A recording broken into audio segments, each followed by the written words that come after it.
تمہارے پاس سامان ہے جگہ نہیں ہے، میرے پاس جگہ ہے سامان نہیں ہے۔ ایسا کرتے ہیں کہ شریک ہو جاتے ہیں اور جو نفع نقصان ہوگا اس میں آپس میں برابر کے شریک رہیں گے۔ جیسے اس سے کہا، اس انسان کو بات سمجھ میں آگے، بات صحیح ہے بھائی، میں کب تک تھکتا رہوں گا ہاتھ پر لیے ہوئے، میرے پاس سامان ہے جگہ نہیں، اس کے پاس جگہ ہے سامان نہیں، لہٰذا دونوں نے شریک ہو کے کام شروع کیا۔ روایت کہتی ہے کچھ ہی دنوں میں اس کے حالات ویسے ہی ہو گئے جیسے پہلے تھا۔ دیکھا عزیزان محترم، اگر انسان کسی ناکامی کا شکار ہو کے ایسے بیٹھ جائے تو اور پس سے پستر ہو جائے گا۔ کبھی بھی اسے امید کا دامن نہیں چھوڑنا چاہیے۔ اگر امید کے دامن کو مضبوطی سے پکڑے رہے گا نا تو انشاءاللہ کامیابیاں اس کے قدم چومیں گی۔ یہ پہلی چیز رہی جو انسان کو نا امید بناتے ہیں۔ دوسری چیز جس سے انسان کی زندگی میں نا امیدی آتی ہے وہ گناہ ہے۔ بہت توجہ کرے گا میرا محترم مجمع، گناہ انسان کے اندر نا امیدی ایجاد کرتا ہے۔ اسی لیے مولائے کائنات حضرت علی ابن ابی طالب علیہ السلام نے اپنے فرزند امام حسن علیہ السلام سے کہا ہے لا تیأسن من شر هذه الامہ، اے میرے لال حسن دیکھو اس امت کے گناہ تمہیں مایوس نہ کر دیں اور اس امت کی برائی اور گناہوں کی وجہ سے تمہارے اندر نا امیدی اور مایوسی نہ آ جائے۔ یقیناً اسے رک کے میں دو بات عرض کرنا چاہوں گا آپ کی خدمت میں۔ یقیناً انسان سے گناہ ہوتے ہیں، لیکن گناہ ہونے کے بعد انسان یہ نہ سوچے کہ اب میرے لیے راستہ بند ہو گیا، میں بدبخت ہو جاؤں گا، میری نجات کا کوئی راستہ ہی نہیں ہے۔ نہیں عزیزان محترم، تاریخ سے دو مثال آپ کی خدمت میں عرض کرتا ہوں، توجہ کریے گا۔ گناہ ہوتے ہیں انسان سے، مگر کمال یہ ہے کہ گناہ اگر ہو جائیں، سرزد ہو جائے نا، تو انسان کم سے کم اتنا تو سمجھ لے کہ اپنے گناہوں سے ہجرت کر جائے۔ وہ کیا؟ اللہ کی بارگاہ میں شرمندہ ہو، پشیمان ہو، توبہ استغفار کرے، یہی تو کمال ہے۔ دو مثال تاریخ سے عرض کرتا ہوں۔ ابو جہل کا بیٹا بہت خراب انسان تھا، اسلام کے خلاف لڑتا تھا اور اسلام کو ختم کرنے کی کوشش کرتا تھا۔ اللہ کے نبی نے اس کے لیے یہ ارشاد بھی فرما دیا تھا، اعلان کروا دیا تھا اس کو قتل کر دیا جائے، مگر ایک دن اپنی گناہ کی طرف متوجہ ہوا، نبی گرامی کی خدمت میں آ کر توبہ استغفار کیا تو اللہ کے نبی نے اس کے لیے دعا کی، بارک اللہ، اللہ تمہیں مبارک قرار دے۔ بہت توجہ کرے گا، اللہ کے نبی نے کہا یہ تمہارا کام بہت پسندیدہ ہے۔ گناہ کرنے کے بعد گناہ سے شرمندہ تو ہوئے اور شرمندہ ہونے کے ساتھ ساتھ اپنے لیے توبہ اور مغفرت کا سامان فراہم کرنے کی تو کوشش کی۔ یہ پہلی مثال۔ دوسری مثال آپ دیکھیں تو ذرا، حر کتنا بڑا گنہگار انسان تھا، کتنا بڑا گنہگار انسان تھا۔ لجام فرس حسینی پر اس نے ہاتھ ڈال دیا تھا، اگر یہ نہ ہوتا، ہاتھ نہ ڈالتا تو سید الشہداء کو یہی تو کربلا کے میدان میں لے کر آئے تھے۔ مگر جب انہیں اپنی گناہ کا اعتراف ہوا اور سید الشہداء کی خدمت میں آئے تو یہی تو کہا تھا حل من التوبہ، کیا میری توبہ قبول ہو سکتی ہے؟ تو میرے امام نے کہا ہاں، اور کیسا استقبال کیا۔ تین عظیم کارنامے حر کے ساتھ کہیں۔ کبھی میرے امام نے یہ نہیں کہا کہ تم نے ہی تو لجام فرس پہ ہاتھ ڈالا تھا، تمہاری وجہ سے میرے بچے پیاسے رہ گئے، تمہاری وجہ سے ہم کو یہ تکلیفیں اٹھانا پڑی، یہ کریم انسان تھے نا، ایسا کچھ بھی نہ کہا۔ مگر تاریخ نے اتنا لکھا ہے کہ جناب حر کے سر کو کاٹ کے جب سید الشہداء کی طرف پھینکا گیا نا تو سید الشہداء نے حر کے سر کو اٹھا لیا اور اٹھانے کے بعد خاک کو اس سے صاف کر کے میرے امام نے کہا تھا ما اخطأت امک، تیری ماں نے کوئی خطا نہیں کی تھی، اذا سمت کا حرن، اس لیے کہ تیری ماں نے تیرا نام حر رکھا تھا، انت حر فی الدنیا والآخرہ، تو آخرت میں بھی حر ہے، دنیا میں بھی حر ہے۔ یہ پہلا کام کیا تھا۔ یعنی کہنا کیا چاہتے تھے؟ گناہ کر کے جو انسان اپنی گناہ پر شرمندہ ہو جائے نا، یہ حر صفت انسان کی پہچان ہے، یہ حر کا کردار ہے عزیزان محترم۔ یہ پہلا کام کیا۔ دوسری بات آپ بتائیں تاریخ کربلا میں کسی کے ساتھ یہ کیا ہو؟ جناب حر حضور کے ساتھ دوسرا کردار سید الشہداء کا یہ تھا، اپنی مادر گرامی کا رومال ان کی پیشانی کے اوپر باندھ دیا، یہ دوسرا کام۔ اور تیسرا کام، حر کی شہادت کے اوپر خود حر کے سرانے پہنچے سید الشہداء، ایک صلوات پڑھ دے بر محمد اور آل محمد۔ اسی لیے پس پہلی چیز جہاں سے انسان کے یہاں نا امیدی آتی ہے وہ ناکامی ہے، دوسری بات جہاں سے نا امیدی آتی ہے وہ گناہ ہے، گناہ انسان کو نا امید کرتے ہیں، تیسری بات جہاں سے انسان کو نا امیدی آتی ہے وہ بیماری ہے۔ کبھی کبھی انسان کسی خطرناک بیماری میں مبتلا ہو جاتا ہے، مثال کے طور پر اس کے گھر میں الیاذ باللہ، اللہ نہ کرے کسی کے ہاں یہ مشکل آئے، کسی کے گھر میں بچہ پیدا ہوتا ہے مگر بچہ صحیح و سالم نہ ہو، یہ بھی ایک مشکل ہے، یا کسی کی فیملی، کسی کی بیوی خطرناک بیماری میں گرفتار ہے، اب انسان مایوس ہو گیا، اللہ کی رحمت سے مایوس ہو گیا، اپنی زندگی سے مایوس ہو گیا۔ یہ بیماری انسان کو کبھی کبھی مایوس کر دیتی ہے، اسی لیے قرآن نے کہا وَإِذَا مَسَّهُ الشَّرُّ كَانَ يَئُوسًا، جب انسان مشکلات میں گرفتار ہوتا ہے نا تو انسان مایوس ہو جاتا ہے، لیکن عزیزان محترم وہ جانتا نہیں ہے کہ اللہ نے اس کے ساتھ کتنا لطف و کرم کیا ہے۔ یہی تو روایت کہتی ہے نا، جب انسان بیمار ہوتا ہے نا تو اللہ نے اس کا کیا اجر رکھا ہے، اس انسان کے گناہ ایسے جھڑ جاتے ہیں جیسے پتجھڑ کے موسم میں درختوں سے پتے جھڑ جایا کرتے ہیں۔ اگر یہ چیز سوچ لے کہ اس بیماری میں میری ہی بھلائی ہے، میری ہی بھلائی ہے، یعنی بیماری کی بنیاد پر اللہ اس کے گناہوں کو معاف کر دیا کرتا ہے اور اسے بالکل پاک و پاکیزہ بنا دیا کرتا ہے۔ ایک صلوات پڑھ دے بر محمد اور آل محمد۔ یہ پہلی بات ہوئی، لہٰذا عزیزان محترم ایسا نہ ہونے پائے کہ بیمار ہونے کی وجہ سے انسان کسی بیماری میں مشکلات میں گرفتار ہونے کی بنیاد پر نا امید ہو جائے، نہیں، یقیناً لطف پروردگار اس کے شامل حال ہے، اللہ اسے کتنے اجر سے نوازے گا یہ اس کا خالق اور مالک جانتا ہے، اس کو پاک و پاکیزہ کر دیتا ہے۔ اور کبھی کبھی بیماری سبب بنتی ہے کہ انسان اپنے گناہوں کی طرف متوجہ ہو جائے، انسان اپنے کیے ہوئے کارناموں کی طرف متوجہ ہو جائے، انسان توبہ استغفار کی طرف متوجہ ہو جاتا ہے اور نہ جانے کتنا انسان اپنے اللہ سے قریب ہو جاتا ہے۔ یہ ایک بات۔ دوسری بات یہ انسان کو زندگی میں خیال کرنا چاہیے، صرف ہم ہی بیمار نہیں ہوتے ہیں، روایت نے تو لکھا ہے کہ ائمہ اطہار علیہ السلام بھی آنکھ کے درد میں مبتلا ہوئے ہیں۔ پانچویں امام کے لیے لکھا ہے کہ شدید کبھی کبھی بخار ہو جاتا تھا اور اگر گرمی کا موسم رہتا تھا تو اپنے لباس کو بھگو کے اس پہ پانی ڈالتے تھے اور بلند آواز سے کہتے تھے یا فاطمہ، جس کے لیے علامہ مجلسی رحمت اللہ علیہ نے لکھا ہے کہ کیوں جب بخار ہوتا تھا تو اپنے لباس کو بھگو لیتے تھے گرمی کے موسم میں اور بلند آواز سے کہتے تھے یا فاطمہ، کہتے تھے یا فاطمہ کہہ کے یہ شفا طلب کرتے تھے اپنی مادر گرامی فاطمۃ الزہرا سلام اللہ علیہا سے۔ ایک صلوات پڑھ دے بر محمد اور آل محمد۔ بس یہ تین باتیں آپ کی خدمت میں عرض کیا جہاں سے انسان کی زندگی میں نا امیدی آ سکتی ہیں، ایک ناکامی، دوسرے گناہ اور تیسرے عزیزان محترم بیماری ہے۔ چوتھی بات جہاں سے انسان کی زندگی میں نا امیدی آتی ہے، دعا کا قبول نہ ہونا۔ کبھی کبھی انسان کی دعا قبول نہیں ہوتی ہے تو انسان زندگی میں مایوس ہو جاتا ہے، جبکہ قرآن کہتا ہے وَعَسَىٰ أَن تُحِبُّوا شَيْئًا وَهُوَ شَرٌّ لَكُمْ إِنَّ اللَّهَ يَعْلَمُ وَأَنْتُمْ لَا تَعْلَمُونَ۔ دیکھو ممکن ہے کہ ایک چیز کو تم پسند کرتے ہو مگر وہ تمہارے لیے بری ہو، اللہ جانتا ہے تم نہیں جانتے ہو۔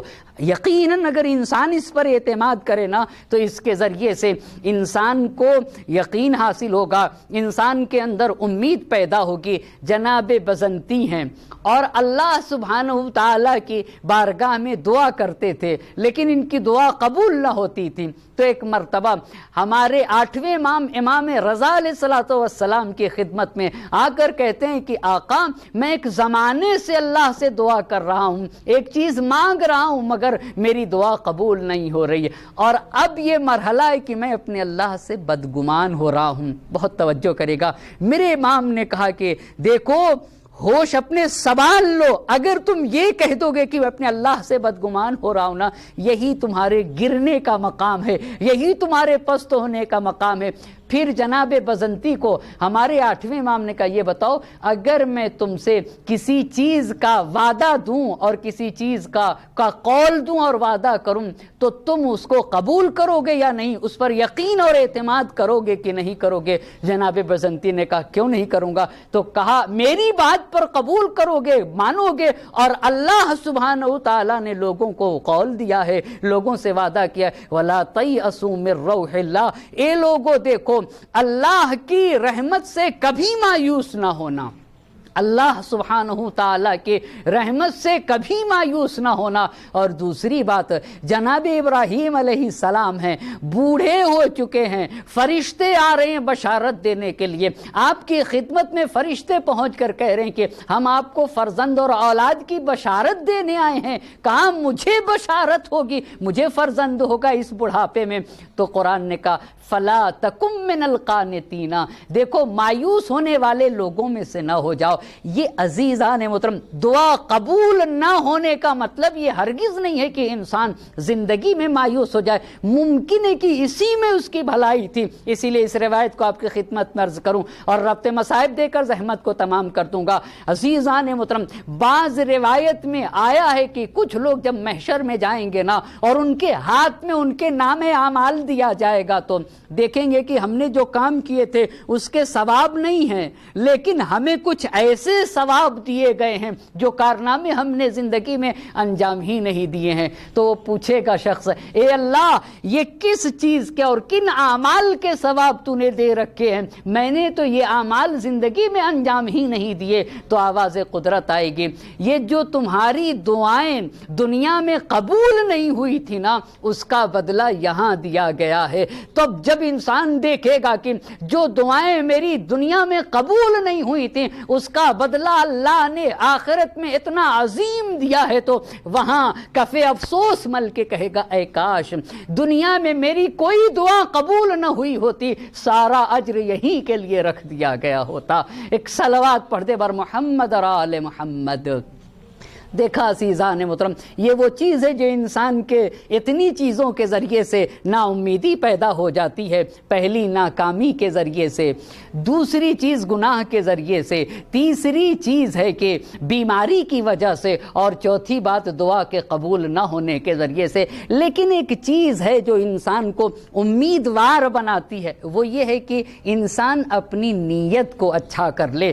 اگر انسان اپنی نیت کو اچھا کرے، اسی لیے روایت کہتی ہے کہ احسان النیت یوجب المثوبہ، اگر انسان کی نیت پاک ہے نا تو انسان کو اللہ اجر و ثواب دے گا، اللہ اجر و ثواب دے گا۔ اسی لیے تو ہم کیوں کہتے ہیں کہ جب سید الشہداء کا نام آ جائے نا تو لوگ کہتے ہیں کہ یہ کہا کرو یا لیتنی کنت معک فافوز معک، اے کاش ہم بھی کربلا میں ہوتے تو ہم کو بھی آپ کے ساتھ یہ عصمت ملتی، یہ مقام ملتی۔ یہ آج بھی اگر کوئی سچے دل سے نیت کر لے کہ اگر سید الشہداء کے ساتھ اے کاش ہم بھی سید الشہداء کے ساتھ ہوتے، تو روایت کہتی ہے کہ انسان کو جو لوگ سید الشہداء کے ساتھ تھے، جو انہیں اجر دیا گیا تھا، وہ انسان کو اجر نصیب ہوگا۔ بس عزیزان محترم، زحمت کو تمام کر دے رہا ہوں، اور بھی باتیں بہت ساری تھیں جو آپ کی خدمت میں عرض نہ کر سکا۔ انشاءاللہ اللہ نے توفیق دی تو پھر ایک مرتبہ آپ کی خدمت میں عرض کرنے کا اگر موقع ملا، اللہ کی طرف سے توفیق شامل حال ہوئی تو یقیناً عرض کروں گا۔ آپ ذرا سید الشہداء کی مناجات تو دیکھیں، یہ الہی یعنی اے اللہ انت رجائی فی کل شدت، اے میرے اللہ تمام مشکلات میں، تمام گرفتاریوں میں یہ حسین صرف اور صرف تیری ذات پر امید لگائے ہوئے ہے، یہ حسین صرف اور صرف تجھ سے ہی لو لگائے ہوئے ہے۔ یہ سید الشہداء نے کربلا میں بیان کیا ہے۔ بس عزیزان محترم، اسی لیے تو راہ خدا میں کیوں سب کچھ لٹا دیا؟ اس لیے کہ حسین کا خالق و مالک دیکھ رہا تھا، حسین کی امید خالق و مالک خدا سے تھی۔ اپنی بیٹی سکینہ کو، اپنی بیٹی سکینہ کی جدائی برداشت کی، کتنا کیا سید الشہداء کے لیے سخت نہ رہا ہوگا، جن کے لیے میرے امام نے کہا ہے لَأَمْرُكَ إِنِّي كُنْتُ أُحِبُّ دَارًا، تمہیں میری قسم ہے مجھے وہ گھر پسند ہے تکون فیہا سکینۃ و رباب، جس میں میری سکینہ اور رباب رہتی ہے نا، وہ مجھے گھر پسند ہے۔ اجرکم اللہ۔ بعد شہادت حسین کو، بعد شہادت حسین بیٹی کو اپنے بابا کی محبت ستاتی تھی، اسی لیے زندان شام کے دروازے پر بیٹھ کر یہ جب پرندے شام کو اپنے اپنے گھونسلے کو پلٹتے تھے نا، تو یہ بیٹی کہتی تھی کہ پھوپھی اماں یہ پرندے کہاں جا رہے ہیں؟ تو زینب کہتی تھی بیٹی یہ پرندے اپنے اپنے گھونسلے کو جا رہے ہیں، پھوپھی اماں ہمیں مدینہ کب جانا نصیب ہوگا؟ اجرکم اللہ۔ زندان شام کی تاریکی تھی، حسین کی بیٹی سکینہ اپنے بابا کو رو رو کے یاد کر کر کے رویا کرتی تھی۔